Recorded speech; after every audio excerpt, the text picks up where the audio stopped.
Afternoon, guys.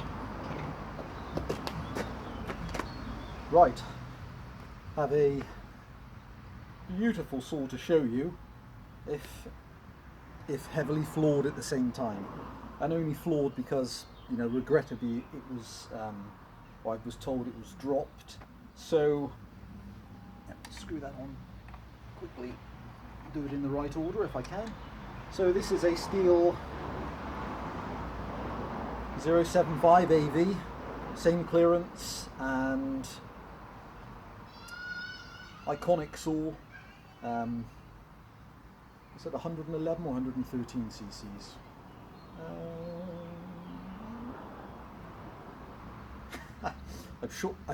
I'm pretty sure they're 111 cc's. My memory's been dreadful recently. So, and dates. When were these made? Are they 1980? Or was that the 76? The 75, 76? Sorry guys, I'm not with it today. It's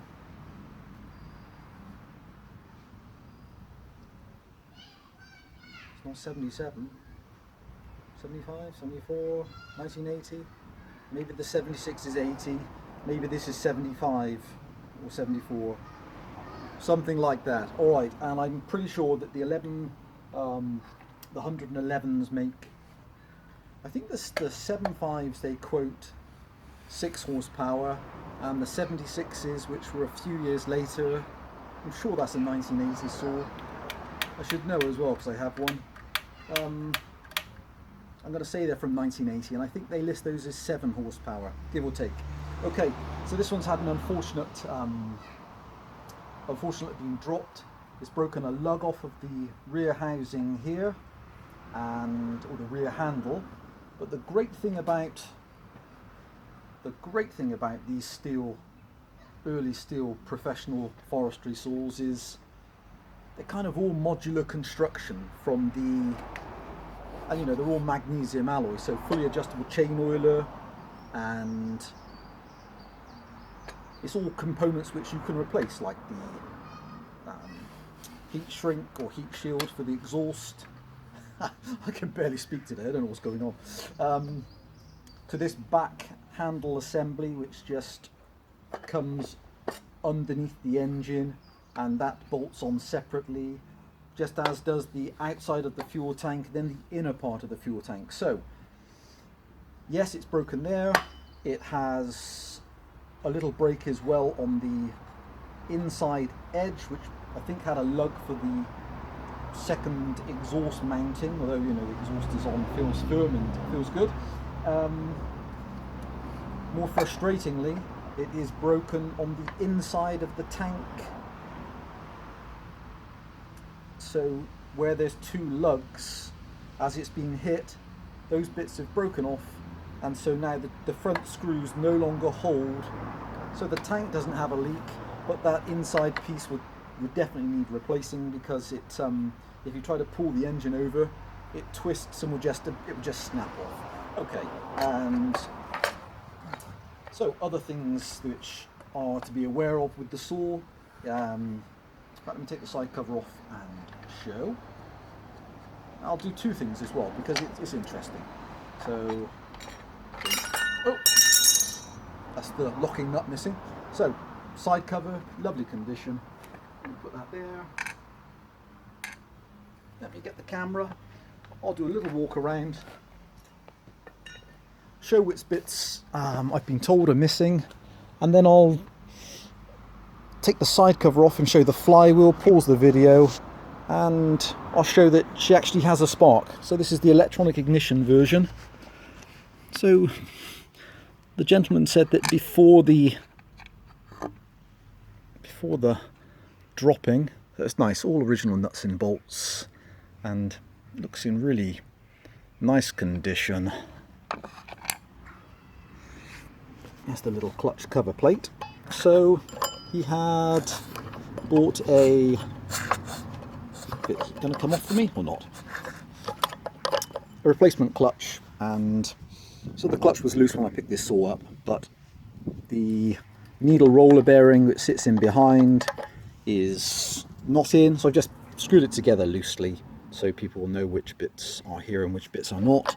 So the needle roller bearing is missing, and the locking nut is also missing on the front for the little clutch guard cover. Apparently it had, before the drop, a couple of new exhaust studs and a new Stihl chain tensioner, so the saws obviously was looked after. And then take the top cover off. Again, no brakes. No brakes I can see there on the top cover assembly. Move the choke back. So really nice condition. Nice clean air filter.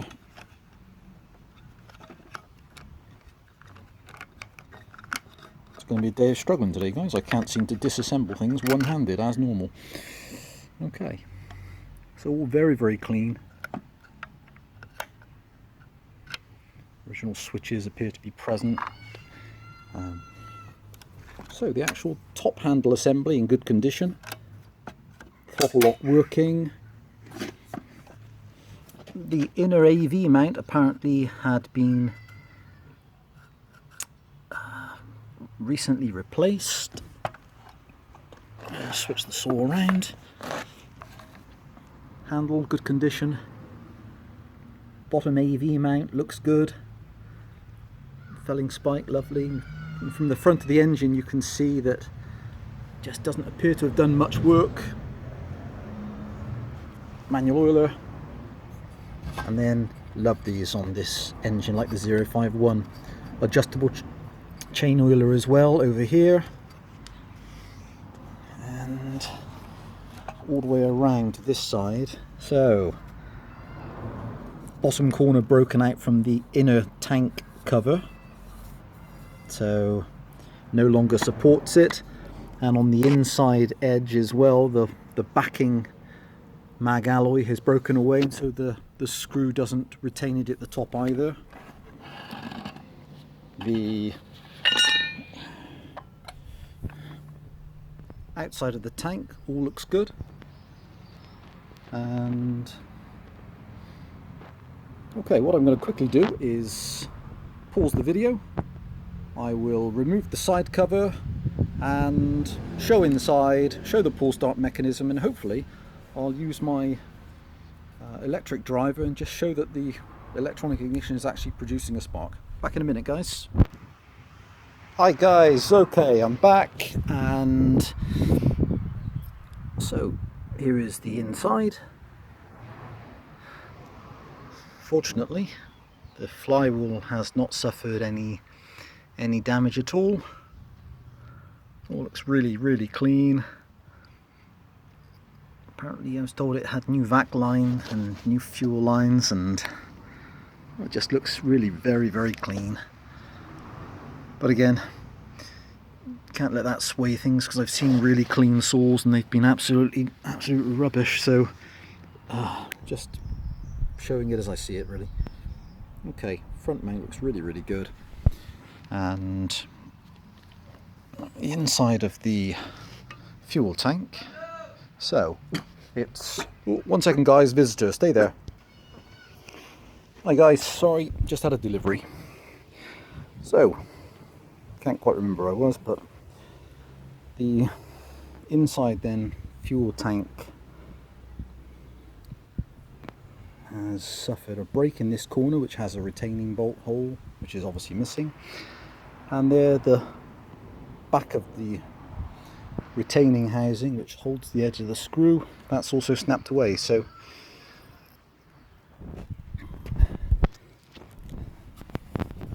yeah, if I can do this, should have practiced this before.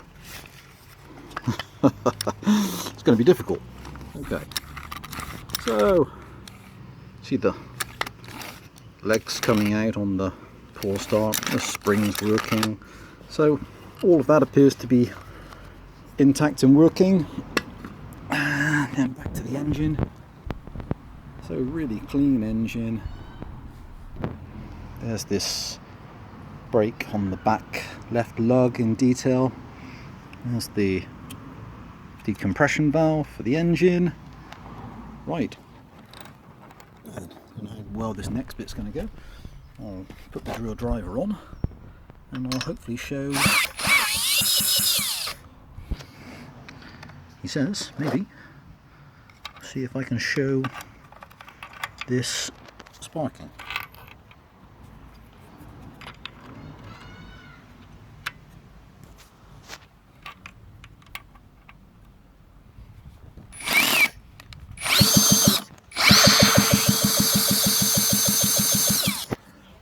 At that position.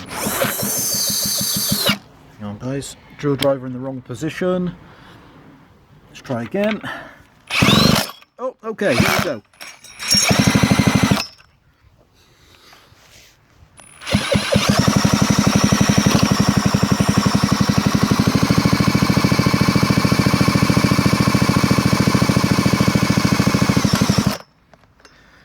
Right. Should have practiced that before a bit more, guys. So really it was just to show that the ignition sparks as well, but trying to pull the engine over, obviously it's a big engine for a chainsaw, 111 cc's, trying to pull her over is just going to break the back of this housing, but it probably is going to need all replacing anyway if it's going to be going back into service, or if it's just for parts, then perhaps that really doesn't make any difference. Okay, there she is. That's the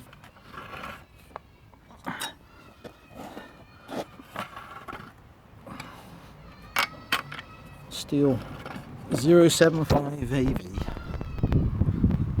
on eBay, non-working, parts only, a beast of a saw. I mean, just a lovely piece of West German engineering. So hopefully maybe somebody wishes to breathe a new lease of life into her. They fetch incredible money these days, only going up in value, and I hope suitable for me right there. Guys, thanks for watching. Any questions, please just ask. I'll do my best to answer, and as always, stay safe. Bye for now.